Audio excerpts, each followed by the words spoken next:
land. What's the plan? I have been planning this for a while and I want to grow as much food as I can from it. The main objective is to turn it into a food producing place for family and friends, and I want to grow as many fruit trees as possible, plus other stuff obviously like kumara and potato, pumpkin, squash and all these things, but I've got a big long list of fruit trees on my phone which I'm filming on, so I can't read it out, but I know these things grow in New Zealand. Whether or not they grow in Northland, I'm not too sure, but yeah, certainly it's a well-established place for growing fruit, as a lot of the Kiwis will know if you're watching this and you're from NZ. Yeah, I am excited about that, that's for sure, and obviously by getting the land this year, I'm able to get some trees in the ground, which hopefully I will do in the next month or so, and then it means that it's not, well, just a matter of years until fruit is hopefully being produced off the trees, and that's real exciting. I want to also plant some other natives. Definitely the objective is to grow mostly food, but it will also be, there's spots on the land that aren't really good for fruit trees, like bordering the driveway and that kind of stuff, so if we can put some natives in, then that would be real cool too. Next door to my boundary fence there is actually a massive old Kodi tree, which is really cool because I live in West Auckland and there's lots of them that are dying here, which is really sad. So there's a massive healthy one which is probably like 150, 200 years old, and yeah, it's just real cool to see that, and if I can plant some natives that maybe stand the test of time after I'm gone, then that'd be cool too. Looking long term, I want to protect it in any way I can, and I know there's a thing called a covenant. I know that it does cost quite a lot as well. I don't know exactly how much, but basically it's like protection for the land, and you can put it on certain things. Like, yeah, again, I have to go into check the details and see what the specifics are, but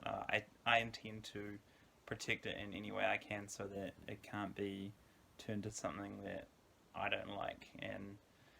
yeah, I would like to find somebody or some organisation. I'm not in any way in the position to decide who they are or what they are at this stage, but when I'm gone too, I would hopefully like it so that whoever takes it on or whoever inherits it has the same kind of objective for the land, and yeah, wants to try and care for it in a better way. I think that's what I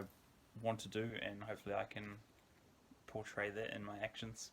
Yeah, looking after the land and not spraying, not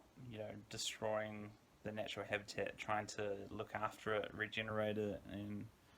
look after the beings and whatever else is living or are living at the spot. So yeah, bit more long term, but these are all things that I've kind of considered and want to iron out, and yeah, just really look after the land. Also, semi long term ish, I potentially will relocate a house, or yeah, I'm not too sure how that's going to work, but right now it's bare land, and obviously I'd like to live up there at some stage, hopefully within the next 5 years. So I have to organise a building on it, or tiny house, or I'm not too sure yet, but yeah, the aim eventually is to have some kind of retreat thing where people can stay, learn to live vegan, live whole foods vegan, eat really well, eat organic food from the land, and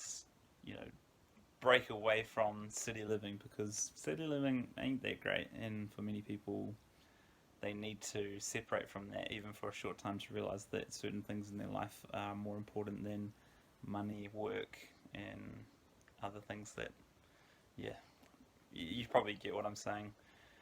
We need sunshine, we need good food, we need water, we need exercise, we need all these things that are important, and providing a place where people can come and experience that and learn how to experience that will be really cool. So that's a bit of it in brief, and you'll certainly see a lot more of things to come. If you do have any questions, post them down below, and yeah, I'll share as much as I can with what goes on up there in terms of planting and so forth, and share the journey.